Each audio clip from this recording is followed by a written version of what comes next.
여러분 안녕하셨습니까? 양명태TV의 양명태입니다. 오늘은 12월 4일입니다. 금요일입니다. 이 대검 법무부 법무부 차관 고기영 차관이 이 추미애 장관의 윤석열 총장의 업무 집행정지를 하고 이런 일련의 어떤 압박 이런 것을 보고 자기도 부담을 느껴서 사표를 내고 떠났습니다. 그러자 하루 만에 24시간도 안 돼가지고 법무차관을 긴급히 임명을 했습니다. 누가요? 문재인 대통령이요. 법무부 차관은 당연직 징계위원입니다. 그리고 추미애는 징계를 제기를 한 사람이기 때문에 자기가 이렇게 나설래도 위원장을 못하게 돼 있습니다. 거기에 참석도 못하게 돼 있습니다. 징계를 소송을 제기한 사람이기 때문에. 그렇기 때문에 법무차관이 당연직 위원이지만 위원장이 통상 되는 법인데 위원장을 이제 안 맡기로 돼 있죠. 근데 당연직 징계위원이라면 그 머릿수가 주도를 하는 사람이기 때문에 거의 영향력을 발휘할 수 있는 거죠. 근데 이 이용구라는 사람이 법무차관으로 긴급히 명령을 받고 들어왔습니다. 통상적으로 이 법무차관 정무직에 임명하려면 뒤에 조사를 다 하죠. 배경조사라든가 또는 검증 같은 걸 해야 되는데 아주 그냥 날렵하게 24시간 만에 아주 초긴급으로 아마 이렇게 들어온 차관은 아마 이분 하나밖에 없을 겁니다. 법무부 차관이 뭐 그렇게 중요한 자리라고 그렇게 해야 됐는지는 모르겠습니다. 하여튼 이분이 도대체 누구냐? 상당히 궁금할 거 아니겠습니까? 너무나 궁금할 거 아닙니까? 어떻게 대통령이 하루 만에 이 사람을 차관으로 보냈을까?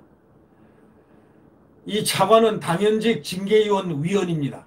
윤석열 총장을 징계하기 위해서 온 사람 같은 소위 저승사자 같은 느낌을 받습니다. 왜? 말로는 대통령이 그런 말을 전혀 안 하는데 하루 만에 발령을 내니까 이런저런 의혹이 일어나고 있는 것이죠. 윤석열 총장이 직무 배제된 날 이용구 대전지검이 이용구 이 법무차관이 대전지검을 찾아가지고 항의를 했다는 사실이 밝혀졌습니다. 그쯤 되면 이제 뭔가 좀 그분의 배경이 좀 뛰어나죠. 이 감사원 감사 때부터 법률 대응을 맡아온 사람입니다. 뭐 말입니까? 뭘까요? 월성 원전 바로 그 관련해서 주범 의혹을 받고 있는 배궁규 전 산업통상부 장관 이분의 변호를 계속 맡아오고 월성 원전에 변호를 한 겁니다. 이분들의 입장에서. 그러니까 이용구 법무부 차관은 윤석열 검찰총장이 직무 배제된 그 당일날 월성 1호기 원자력 발전소 조기 폐쇄 의혹을 수사 중이던 대전지검을 찾아가서 검찰 수사에 항의하는 등 적극적인 변론 활동을 한 것으로 어저께 알려졌습니다. 이런 분이 바로 법무부 차관으로 24시간 안으로 발령이 나서 부임을 했습니다. 오늘부터 근무입니다. 이 법정의 인사 등에 따르면 이 차관은 지난달 24일 백운규 전 산업통상부 장관의 변호인 자격으로 대전지검을 찾아가지고 검찰이 압수한 백 전 장관의 휴대전화에 대해서 디지털 포렌식을 참관을 하고 또 포렌식 과정과 절차의 문제를 제기하면서 적극적으로 관여했다고 합니다. 이분은 우리법연구회 출신이고 판사 출신입니다. 그리고 변호사로 활동해온 사람입니다. 우리법연구회는 여러분 잘 아시다시피 김명수 대법원장과 같은 창립 단계에 있었던 회원이 아닌가 그런 얘기들이 있습니다. 검찰이 원자력 발전 사건 수사 착수의 그 어떤 문제점도 주장한 것으로 이렇게 알려져 있습니다. 이런 분이 법무부 차관으로 와서 윤석열 총장을 징계를 한다. 징계위원회 징계인으로서 당연직으로 활동한다. 포렌식 참관은 일과 시간이 끝날 때까지 이어졌다고 합니다. 비슷한 시각에 추미애 법무장관은 법무부 과천청사에서 서울 서초구의 서울고검기자실로 이동해서 사상 초유의 현직 검찰총장 직무배제와 징계 청구를 발표한 날입니다. 이 차관은 지난해 12월 추 장관이 장관 후보자로 내정되자 국회 인사청문회 준비단장을 지냈습니다. 올 4월까지 법무부 법무실장으로 추 장관을 보좌했습니다. 이 차관은 감사원의 월성 1호기 감사 단계에서부터 백 전 장관에 대한 법률적 대응을 맡아왔습니다.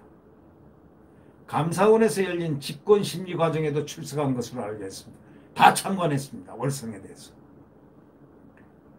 아주 면밀하게 이런 집권심리 과정에도 출석한 것으로 이렇게 알려지고 있습니다. 이 검찰은 이 차관이 산업부가 감사원 감사를 거부한 과정도 파악을 하고 있을 것으로 보고 있습니다. 이 차관이 산업부가 왜 감사원 감사를 거부했을까? 그런 거부했던 과정도 다 파악하고 있을 것으로 보고 있습니다. 최재형 감사원장은 월성 1호기 감사에 대해서 국회에서 이렇게 얘기했습니다. 이렇게 감사 저항이 큰 감사는 처음이었다. 이렇게 말한 적이 있습니다. 국감에서 그렇게 얘기했죠. 이렇게 감사를 하는데 이렇게 저항이 가장 큰 이런 감사는 도대체가 처음이다.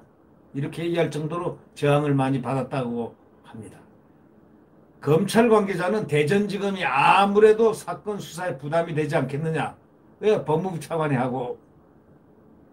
차관이 이제 딱 갔으니까 말이죠. 담당 여태까지 원전을 이 배공규를 갖다가 대신해서 법률 대리인으로서 역할을 다 했기 때문에 미주알 고주알 다 파악하고 있기 때문에 사건 수사에 부담이 되지 않겠느냐 이렇게 생각하고 있습니다. 이 법조계에서는 이렇게 얘기합니다. 이해충돌 논란을 감수하고서까지 청와대가 그를 차관으로 기용한 배경에 대해서 윤 총장에 대한 징계위원회 출석 목적 하나, 두 번째 원전 사건에 대한 청와대의 경고 아니냐 하는 말도 지금 나오고 있습니다. 왜 하필이면은 법무부 차관을 24시간도 안 돼서 임명을 했을까요? 대통령의 속내가 뭘까요?